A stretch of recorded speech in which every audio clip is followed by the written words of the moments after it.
we're going to go live. Okay, welcome everyone to our show tonight.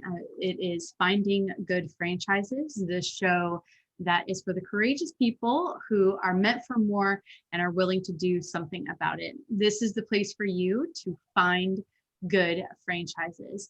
So on today's show, what we're going to do is we're going to talk about the American dream and what it takes to get it. So a lot of people, they want the American dream, and it's this dream where you can literally start from nothing and still have a beautiful, prosperous life in a free country. And I've heard so many stories from immigrants who've come here, and they always have a similar tale that they had, $10, $20, $30 in their pocket, and they didn't know a single person here, but they found a way to make a life for themselves. And many of them do that through business ownership. And you might be asking, well, how do they do that? Well, that's because business ownership is truly a path for creating equity and wealth in exchange for your time. Whereas whenever you have a job, you're exchanging your time for money. When you have a business, it's all about investing your time into an asset and then helping that asset to grow over time. And it leads to this path of independence and flexibility, growth, and really this sense of true, deep emotional fulfillment in the work that you're doing. So that's the glittery bright side, right? But the other side is that business ownership, it's not necessarily easy to figure out. It can be tough. And you have to figure out not only in the beginning what kind of business you want to do, but then the hard part, figuring out how to be successful in that. And it's definitely two complicated and challenging tasks indeed. But those immigrants, if they were able to do it without even knowing the language here, then what do they have that you don't? The answer is nothing. You have everything they have, and even more than that. In fact, you have knowledge of the market, you have a better grasp of the language and the culture, you have more access to resources and a community and support networks. So you really have so much in starting a business. But even with that, the American-born business, they sometimes still fail. And on today's show, we're going to talk about one of the main reasons why business owners fail.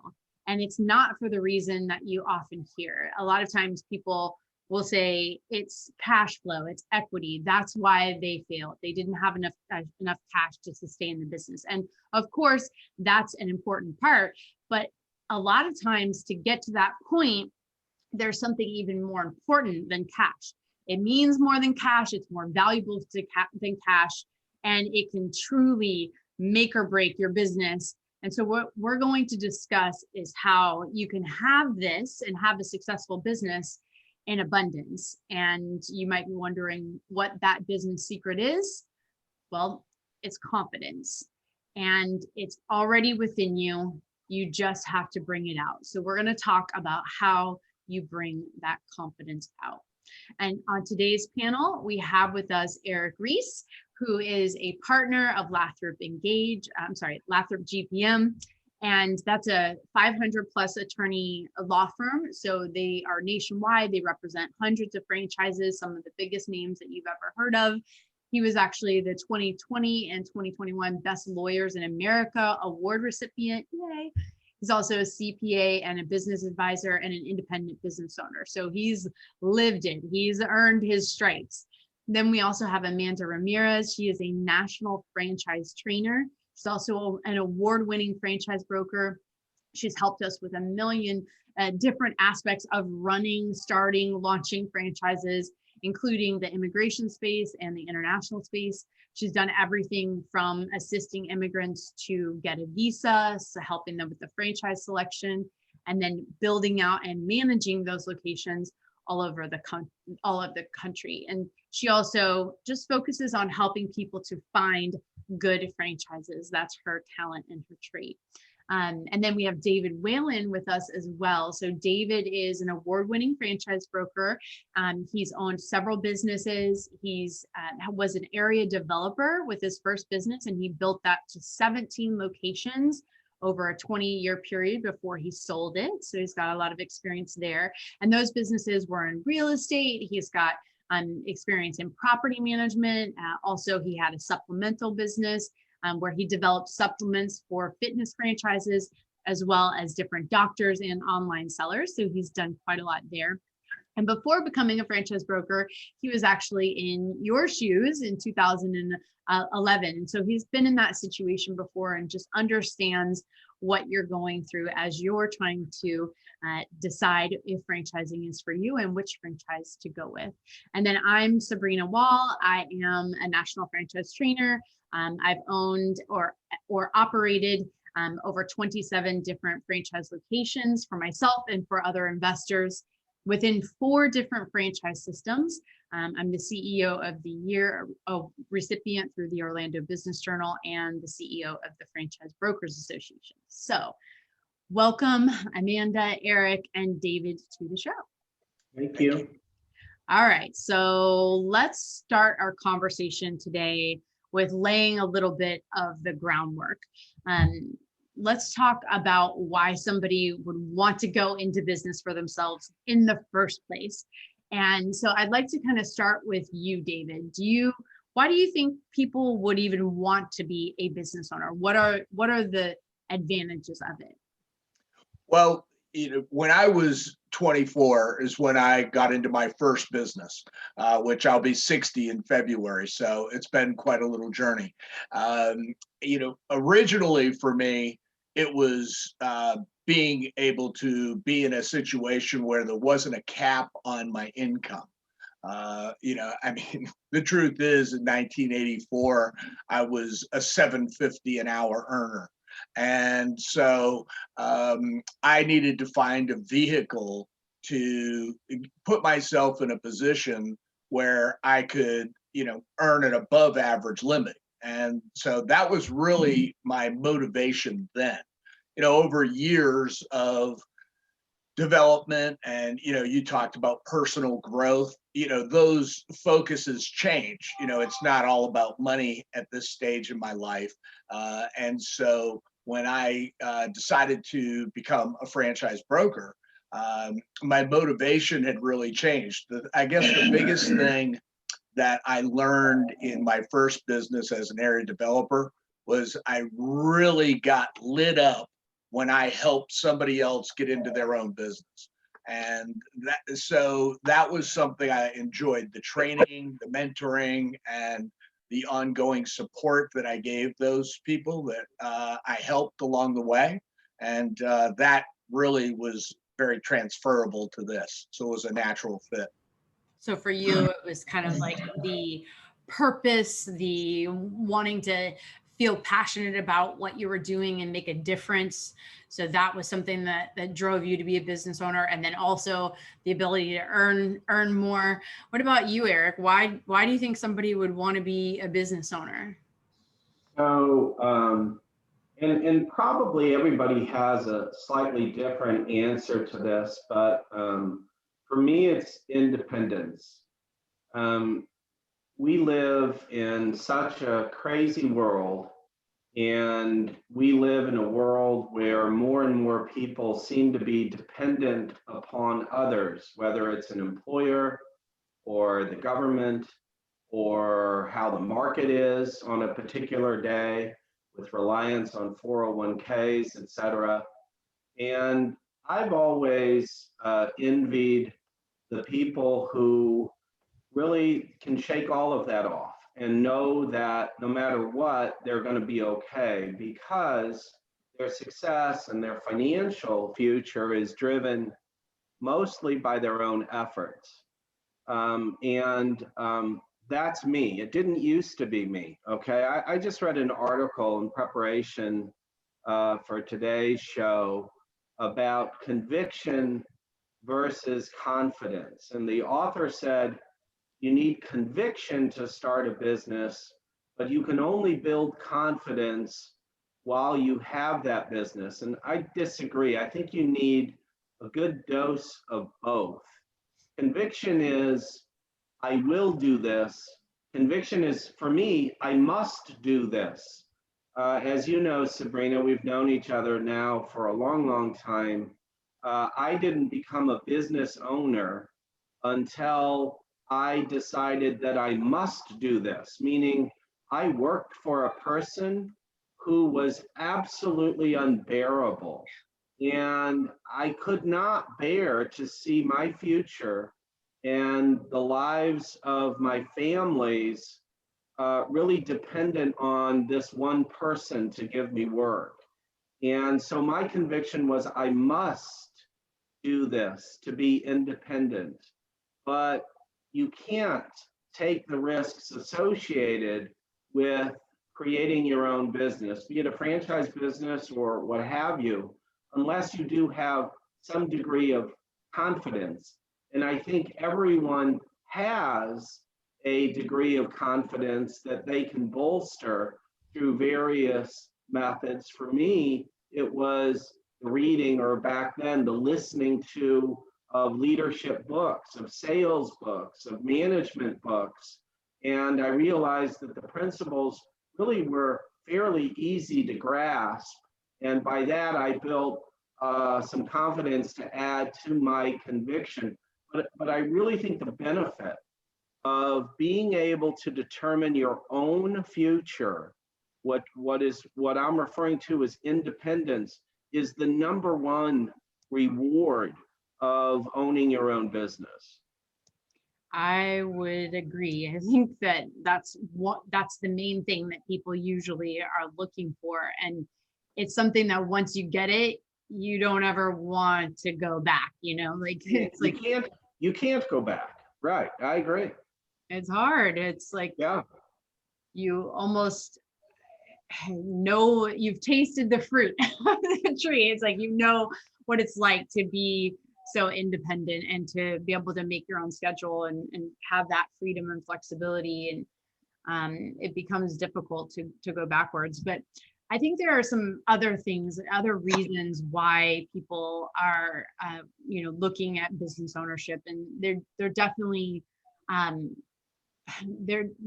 wanting to go out there and be able to call the shots and be able to make their life the way that they want to. But a lot of times, we do see people that are looking at business ownership just because the longer they're in working for someone else, there's ageism. It's a real thing. And so they become a higher and higher risk of layoffs and turnover, and then having to always be seeking another job. So they're like constantly going through this rotation of, layoffs and having to search for something new. And it's never really that perfect fit for them. It's what's available. So in my experience, they don't necessarily get the opportunity to be what they're exceptional at, to like see what they're really made of and what they can achieve whenever they're choosing that path and destiny. So that ageism, it is a real thing for sure.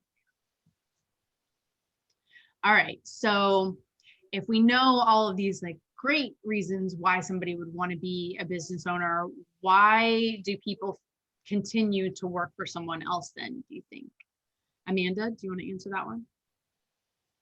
Well, it's the word security, which is false. It's a word that, nowadays we still have the misconception that you go to college, you get a job in corporate America, and you're happily ever after. That's the idea. Mm-hmm. So most people are thinking, I've been in this company, I've invested so much time, and I'm about to get promoted again. And they're not looking at, how can you be the best version of yourself? So, I know we keep talking about the word confidence, but confidence is a state of mind. I use that as affirmations every single day. If you have confidence and everyone has it, it's just maybe you haven't thought about it, but anyone can do it. I can speak in terms of being one of the youngest to kind of start this whole industry. So right out of college, I started franchising. I had a different path that I could have chosen. I could have gone the whole, getting my law degree, becoming a lawyer, and doing all of those things. Sorry, Eric, but You made the right choice. You made the right choice. But I quickly realized that you put so much money and effort into your education, into your future, that you have to find the best way that you can control your life. Be a role model for your friends, for your family, for your children when you have them. So the whole idea of leaving a legacy, it's not just for your kids, but it's everyone around you. And the whole idea of looking for a job after you graduate, I absolutely disagree with it. I think if you do something for yourself, you just have to just continue to learn and continue to, and nowadays there's so many free ways of learning. As long as you put in the time and effort, I do believe that anyone can become a successful business owner, and the franchise helps you do that, and because of the systems, because of everything that they've done to help you get there. David, why do you think people still stay in a job? Well, I think a lot of it is that they aren't sure that they are cut out to be a business owner. And, when it comes to somebody that's in that mindset, a lot of times you get conditioned to, you have high expectations at certain points in your life, but you can get into a routine and a rut of feeling that whatever you're paid, that's your value. And it's, there's an old saying, about the circus, and they train fleas, and they train them by putting them in a jar, and after they bang their head for a while, they can take the lid off and the fleas don't jump out of the jar. And unfortunately, that's what happens in the job sector. And a lot of people have so many transferable skills that they just haven't explored the possibility of them. And, so my question is, a lot of us look at people and we see people that have their own business, and, why them? Well, how about why not you? I think that's really true. I hear it all the time where people are like, well, I don't know if I'm cut out for it. I don't know if I can do it. I don't know if I'm going to be able to be successful as a business owner. And so that is a great segue. What do you think it takes to be successful as a business owner? Eric, or go ahead, David. No, I don't want to jump over anybody. No, well, I think that, any successful business owner would tell you that they're a hard worker, right? I mean, that is the foundation, but you can work hard for somebody else, or you can work hard for yourself. Mm-hmm. To me, the biggest thing is desire, the desire for that independence, the desire for that freedom and flexibility, the desire to have more than you talked about building an asset, to have more than what you have. Anybody that I ever talked to, in a job, there's a ceiling, there's a limit to how far you can go. And you also mentioned input, having the ability to make an impact on others. And, Amanda was talking about that as well. But I think that one of the biggest things is just having that strong desire for success, wanting more. That burning desire is really a key. Ooh, I like that one. Amanda, what do you think? I agree. I have seen many people try to get into a business and they don't go all the way to the end because the willpower, the desire is not there. And others who don't even have that much experience in business ownership or no experience at all. And they get into a franchise, and not just one, sometimes they buy multiple because they're passionate about the industry. They want to make it work. They are willing to learn, right? We're not talking about just business, right? So when we get into the franchising space, you have to be able to follow a system. So the systems are already there for you. As long as you have the desire, the passion, and the willing to grow and to learn, anybody can do it. So it's I can't think of anything else. I think it's the stick to itness. It's like, I just know so many people that will go into a venture or go into a project or something and start it and be excited about it when it starts, but they don't see it through. And it's in the challenges, it's in the seeing it through that you really grow and you gain the momentum and you build the seeds. David, you've got a really good saying about that. You always talk about how long does it take before something materializes? Well, I talk about, there's a cycle of things. If Yeah. you're referring to the, everything you do for 4 to 6 weeks, you don't see the results at the end of that 4 to 6 week mark. It's that next 4 to 6 weeks that it starts to show up. And that sustained effort that you're talking about as you compound those small segments of just focusing on, the activities that you need to do is how you get to the accomplishment of that year-long goal and beyond. Totally agree. And Eric, you're like that too. You have that stick-to-itness. That's like in your bones. So how do you get that? How do people get that, and how can they develop it? Yeah, so a couple of things. First of all, I think what Amanda said a little earlier is very true. A lot of people assume that employment, traditional employment, is the least risky path. And so they don't view themselves as a risk taker by being employed. And there's nothing wrong with being employed, obviously. There's nothing wrong with following the traditional path of let's save some money, let's build our 401k, et cetera. And I'm not going to cut down those people who say that's the path for me, that's good enough for me.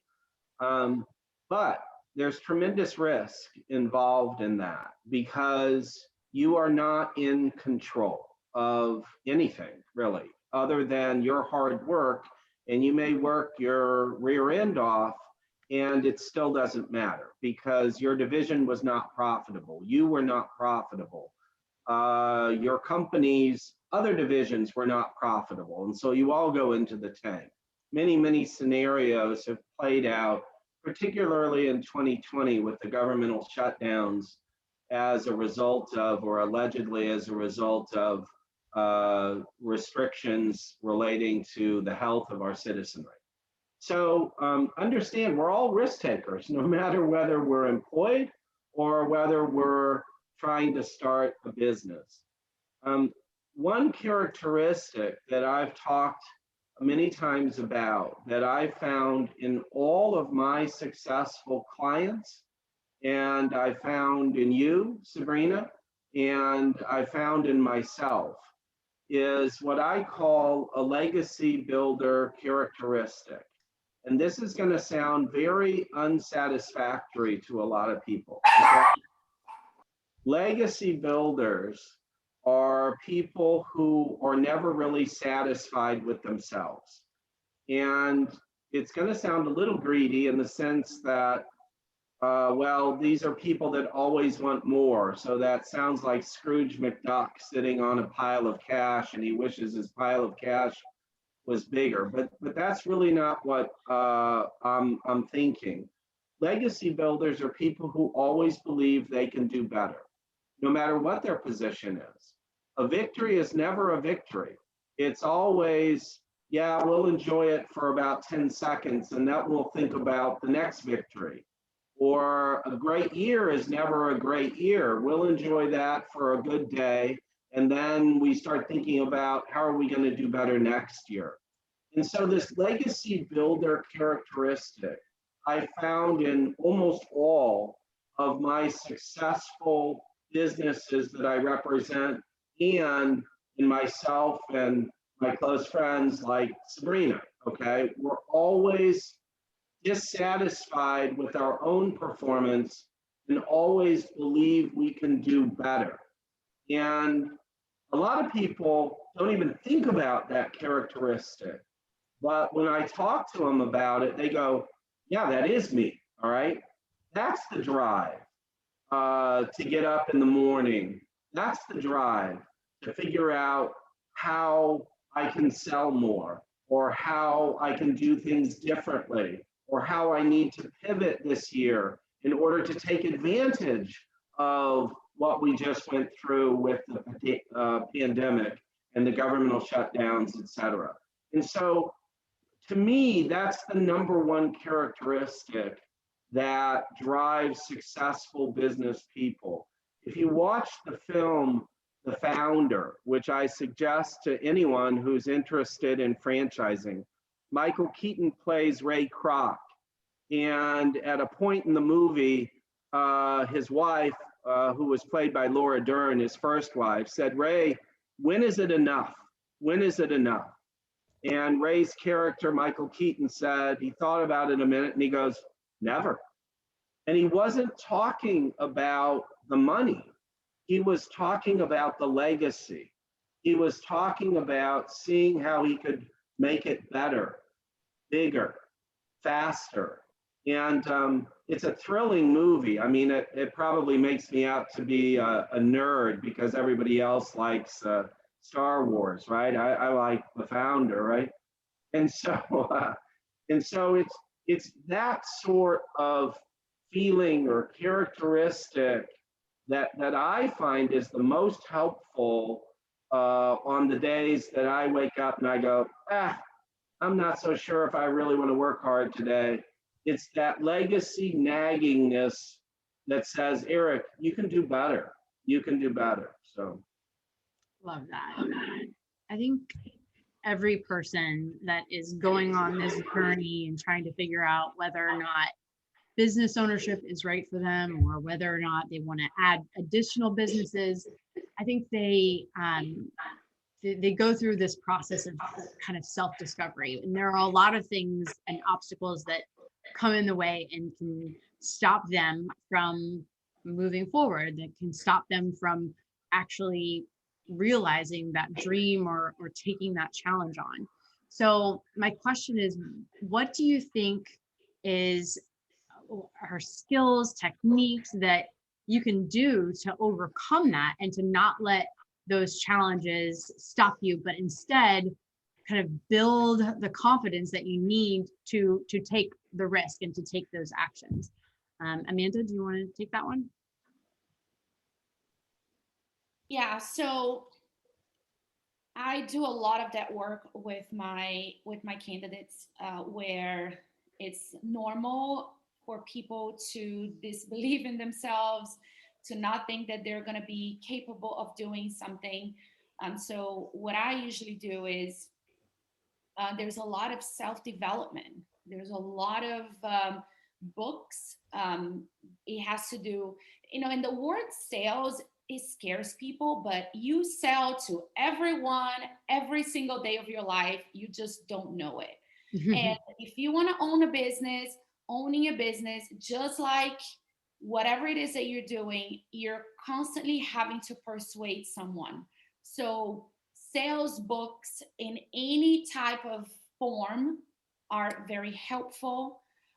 Anything that is related to customer, how to deal with the customer. So I usually send them a list of things that they can do on the self-development side, but then also understanding, what's the motivation for them wanting to do something like that. So the transferable skills are definitely something that we take into consideration. So Obviously, if you have operations, if you have management skills, if you have sales experience, all of those things are very important, but it doesn't require you to have all of those skills. So as long as you have the willingness to do it, there's a lot of different courses and a lot of different books that we can recommend you to get there, and also find you the right type of franchise, because that's also critical. What about you, David? How do you think people build the confidence to overcome those obstacles that are being thrown at them as they're going through the process? Well, knowledge, and that's what Amanda's talking about. What I see happening with my candidates as we go through the process is, once I have, done an historical assessment with them, and I've built a custom profile, and we engage in the discussions with, let's say, 3 franchise concepts. What happens is that they start getting knowledge about how that business has a competitive advantage, and they start getting knowledge about the team that they'd be working with, and they start getting knowledge about how their transferable skills line up and align with the ideal candidates that are in their system. Is once they get further down, they start getting to do validation calls where they actually get to talk to people and hear what background they were from and what the support has been like and the training has been like. And so that's, I think confidence comes from knowledge. And, that was something that showed up on my Zoracle when I was joining you. There was a splatter around knowledge because I was so hungry to get that formal training to tie in with what I was surprised that knowledge showed up, because I wasn't the person that went to college and that has degrees on the walls. I went to, school of hard knocks. And when it comes to, this business, that was really what I was seeking, was the knowledge. That's why I joined the Franchise Broker Association for my training. And so knowledge gave me the confidence that when I was done with training, I mean, Amanda knows firsthand, I was like that, racehorse just trying to knock the gate open to get started. And that's exactly what fueled my, confidence, was the knowledge that I got in training. That's awesome. Yeah. I mean, I think that as people are going through this process, if they don't have good information that they can base a decision on, they're not going to feel as confident. And even like as they go through the process, they start adding a little bit more and a little bit more and a little bit more knowledge that helps to give them the confidence that the investment is right and the investment is right for them. And these things are lining up, that it's right for the market as well.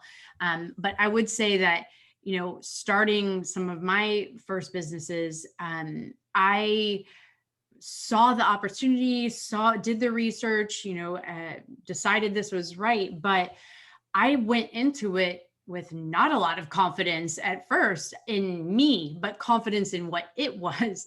And then I had to work really hard to grow that confidence over time. But the process of being a business owner helps you develop it, because you're put into situations that you have to adapt and you have to learn and you have to seek your resources and ask. And, I was the squeaky wheel with the franchises that we run, and always on the phone with them. Hey, I have this question. How do I fix this? How do I do this? And so I learned how to be confident by using the team around me and getting better and better and better at what I was doing.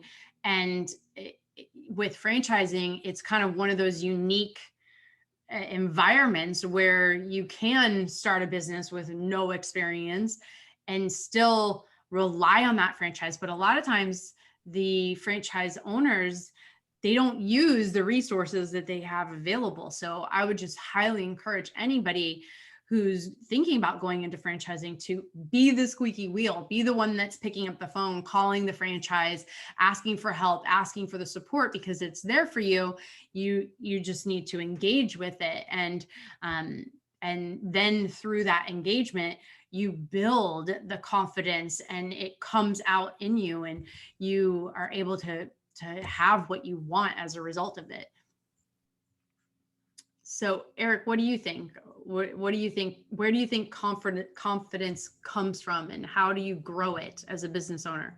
Yeah, so again, going to one of Amanda's points, the way I built confidence was really twofold. One, I learned how to sell. I do agree with Amanda that everything is sales, whether you're a manager and you're trying to sell your team, or whether you're selling automobiles, or whether you're selling legal services, everything is a sale, all right? It's persuasive. And for 18 months, as you know, I literally got in bed with every sales book I could imagine, right? This is how I'd fall asleep, is in the middle of a sales book.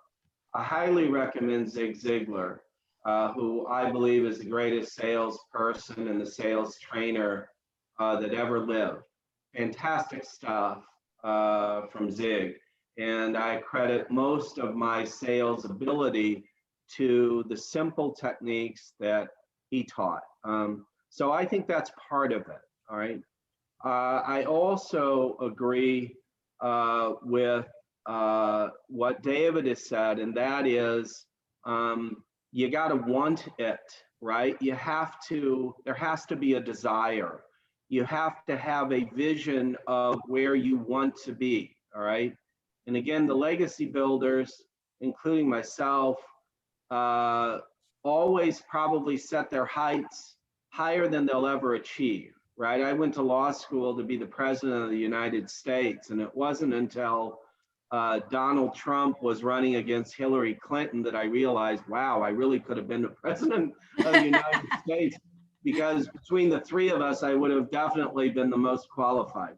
So, but again, setting heights that are probably higher than I will achieve is part of it too, along with the desire, the real desire to achieve that. That was no joke. I truly wanted to be the president at one time, certainly not anymore. A couple of other points that I think are worth mentioning. At my age, a lot of friends are retiring, all right? I have 2 school teacher friends who are retiring this year. And I was just talking to one of them last night. Retirement sounds great, no doubt about it. And they've lived a different life than me. They have lived a life that is based upon a $75,000 income, and there's nothing wrong with that, all right? They've lived within their budget, and now they are dependent upon their respective states for the payment of their pension. And their pension is 80% of their 75,000 or roughly, and they've learned to live on that. And there's nothing wrong with that, all right? And I congratulated sincerely both of them. That's not me. I could not imagine my life like that. That wasn't our conversation, okay? I sincerely congratulate those people who are retiring before 60 with a pension, and that's great, all right? Not me. In part, they are dependent. In part, they are don't ever share this with them. They are satisfied. I always wonder, or if I were them, I would always wonder, what could I have achieved with respect to business, with respect to things, with respect to the influence that I had over various people, including my family and the public. But again, there's nothing wrong with it, all right? And for those people who have lived a good amount of years and are saying, well, maybe I'll just finish off in this conservative, safe, even though you're taking a risk without knowing it way. I remind you of Sam Walton, who got his first general store in his 40s. I'll remind you of Colonel Sanders, who really didn't get started until his later 50s. It is never too late to become a legacy builder, to become a business owner, to define your own future. And that's very important. At least it is for me. As you know, Sabrina, I didn't start in real estate investing until very late in life, in my 50s. And my father told me one time that if you're over 50 and you owe anybody anything, you've lost. Okay, that was his advice to me. All right. Now, as I sit here owing millions of dollars on the real estate investments, I could not be happier because they are providing me, again, with a way for the future. When I'm done practicing law, they will provide me with residual income. So I don't have to be dependent upon pensions, which I don't have, or Social Security, or other fixed income sources. And then, and I apologize, as you know, I talk too much, but then I would always measure whatever business you're getting into. I have a 4-question test, right? And if you can't build confidence by the answers to these 4 questions, then there may be some disconnect in your brain. But the 4 questions are this: no matter what you're going to sell, whether it's Cadillacs or frozen yogurt or house cleaning services, legal services, it doesn't matter, okay?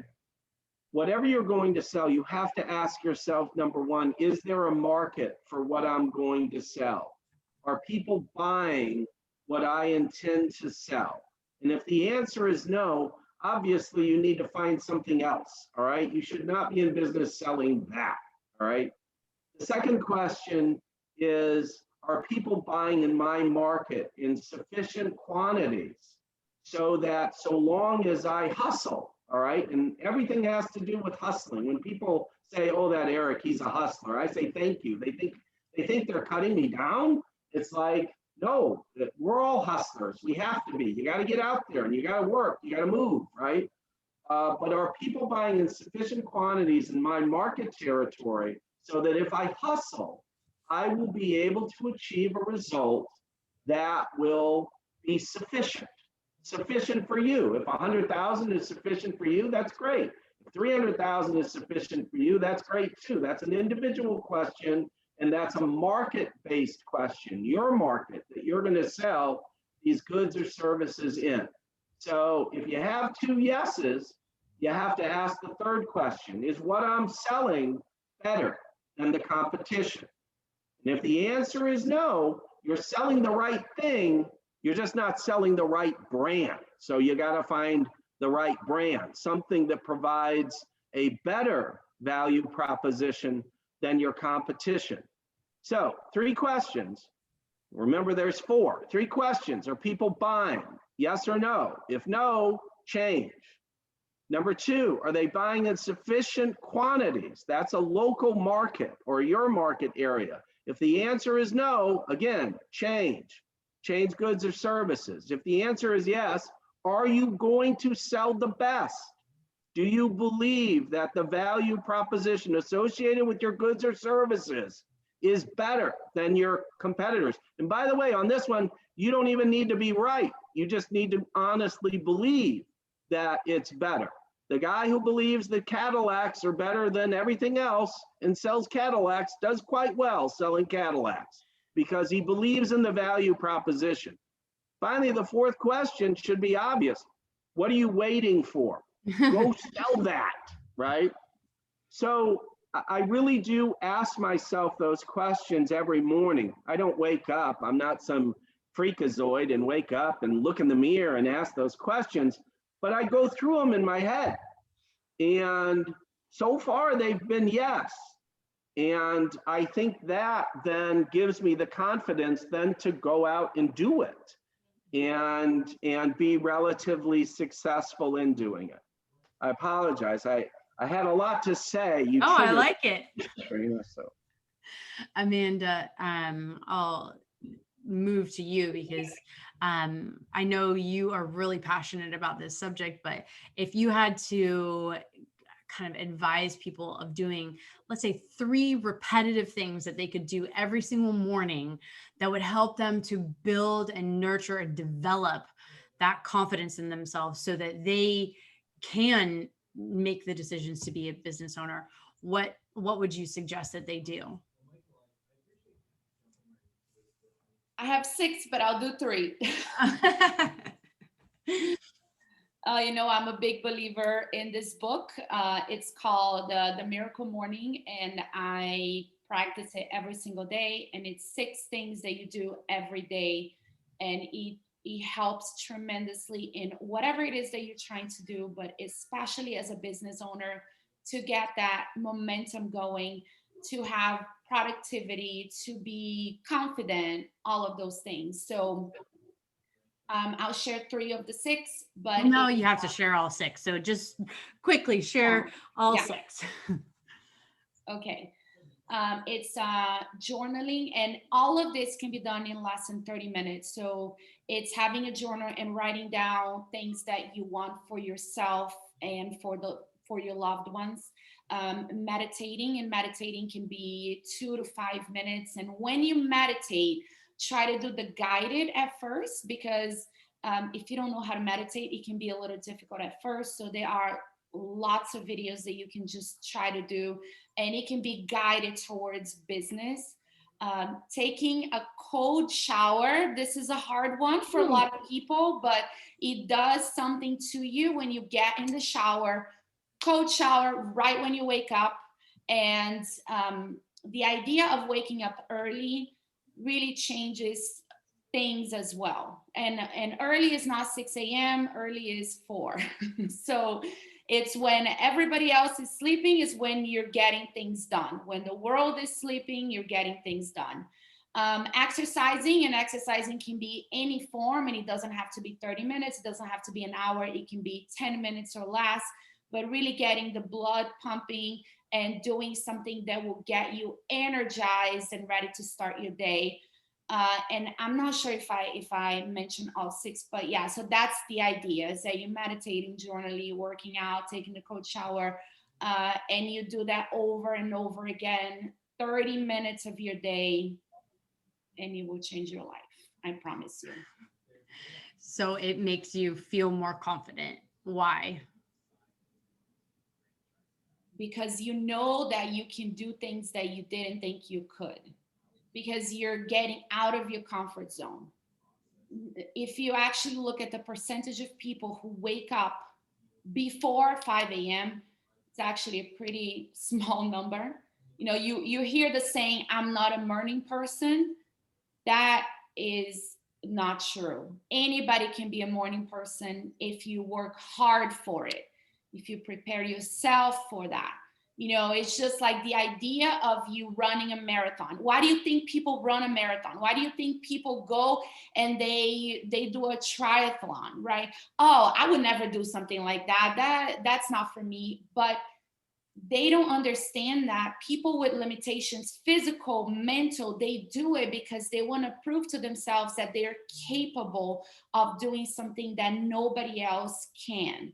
So when you're doing those things consistently every single day, it does something to you. It absolutely builds confidence. Oh, I like it. I know that I've been reading a bunch of books on Navy SEALs because I'm really fascinated with them right now. They're always focused on discipline, and how through the discipline that you have, that's how you get the life that you want. And so they talk about waking up early, doing things that make you uncomfortable, not trying to go for easy, but trying to go for challenges that make you tougher. And one of the things they say is have a calloused mind. So you can handle the challenges, and you have protection there by going through the experience over and over and knowing that you can overcome it. I mean, they go through crazy stories, and through those moments of like true struggle that they have in their, going through Hell Week, they are also talking about how it shows them what they're made of, and it shows them what they're capable of. And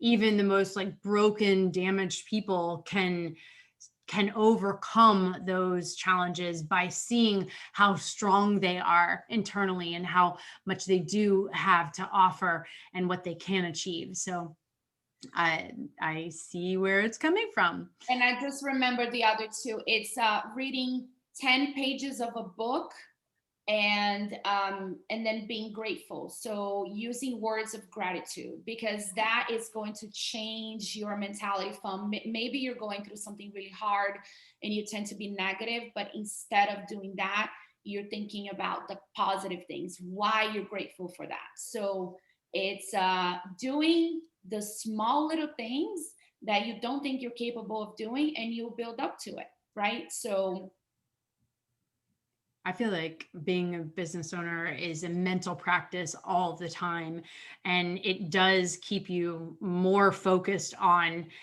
seeking the positive and finding solutions, and nurturing your mental state, because you do have a lot of challenges that are coming at you. And so it's like, it gives you the platform to build that callous mind, to have the practice of making yourself better and better and better, and always going back to the root of why you're grateful, why you want to be strong.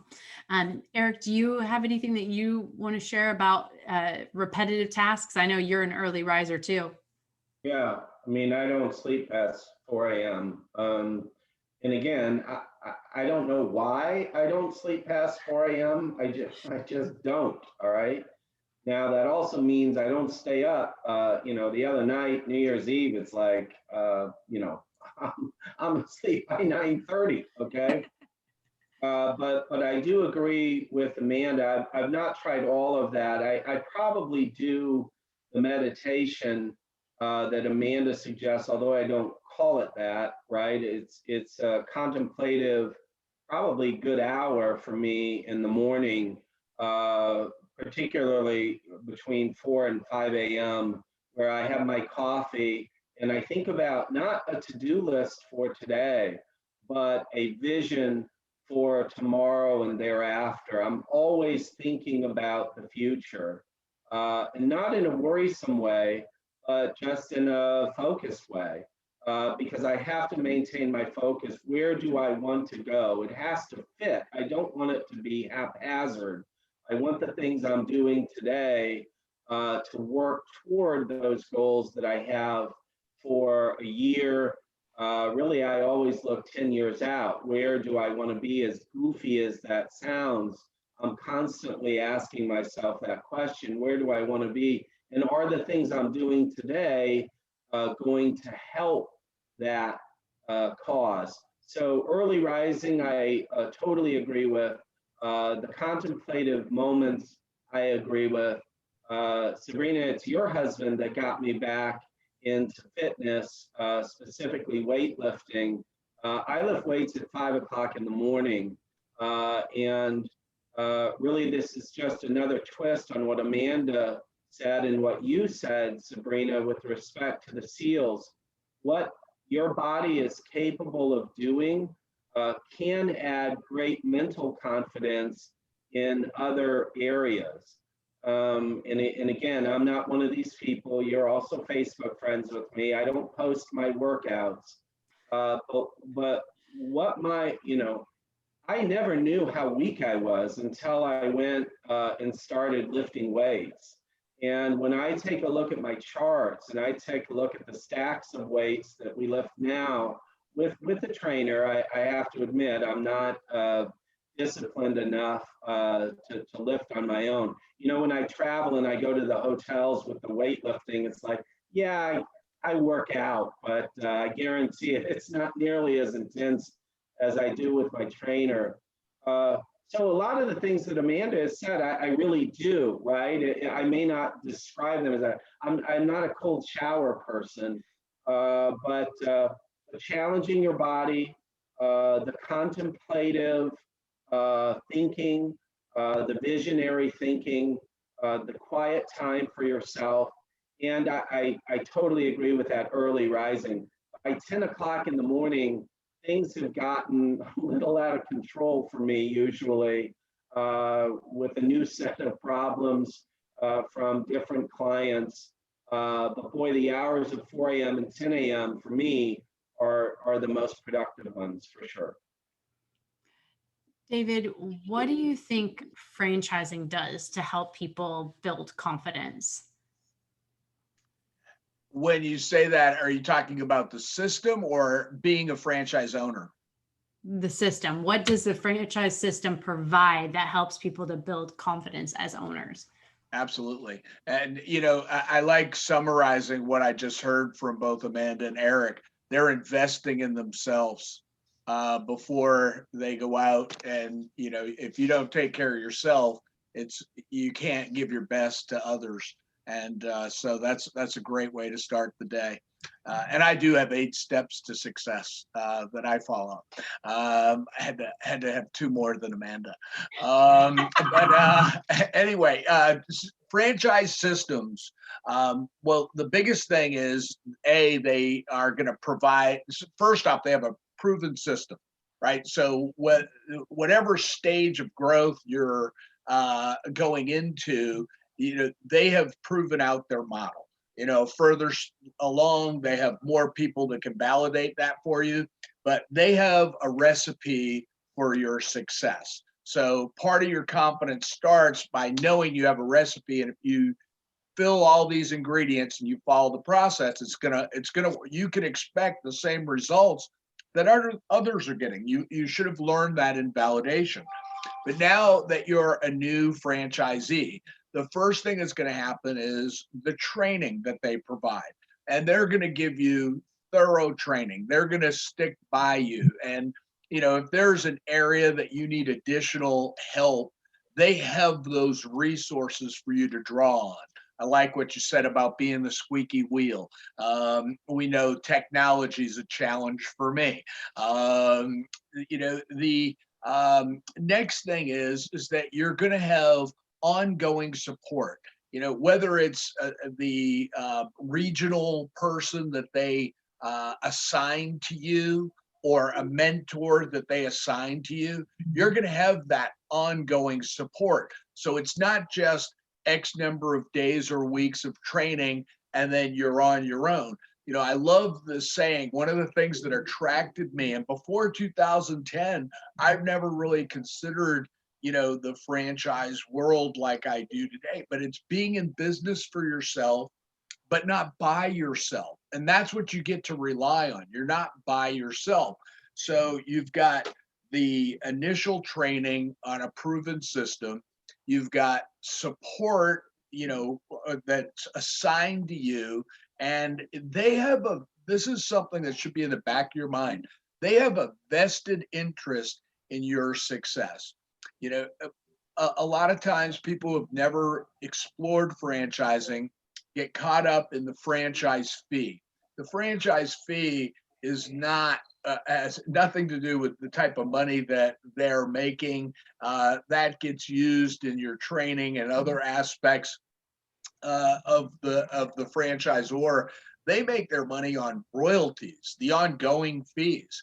And so the better you perform over those 10 years or 20 years, however long you have that business, then that's their payback. So they want you to succeed as much and maybe even more than you want to succeed. So that's where a lot of confidence comes from. It's true too. The franchisors, that's where when you're successful, they're successful. And that's the best kind of franchisor that you can align with.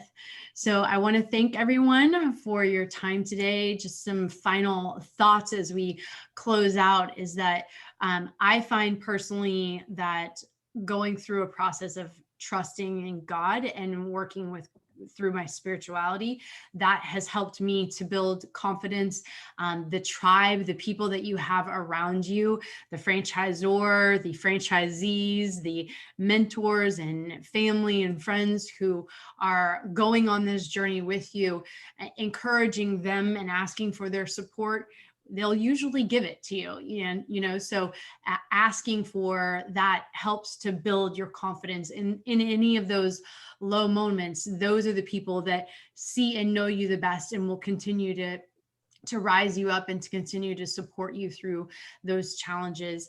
And then just constantly improving yourself, seeking out those improvements through, books, through the methods in the morning that we discussed here today. Those are all things that help you to build your confidence. And then knowing that it's a journey, you don't have to start with the confidence to have it in the end.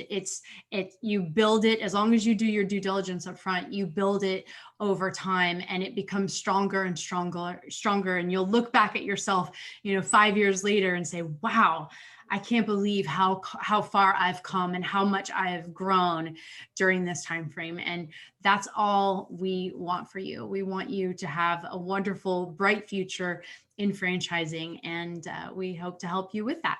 So at this time, we'll go ahead and open the floor for any questions, and then we'll see where we go.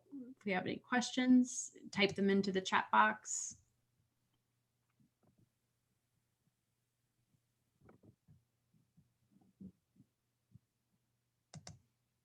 Okay, it doesn't look like we have any questions. So I want to thank all of our panelists and thank all of you for attending tonight. We really do appreciate it and wish you the absolute best in finding good franchises. Good night, everyone. Bye. Good night. Hi, See thank ya. you.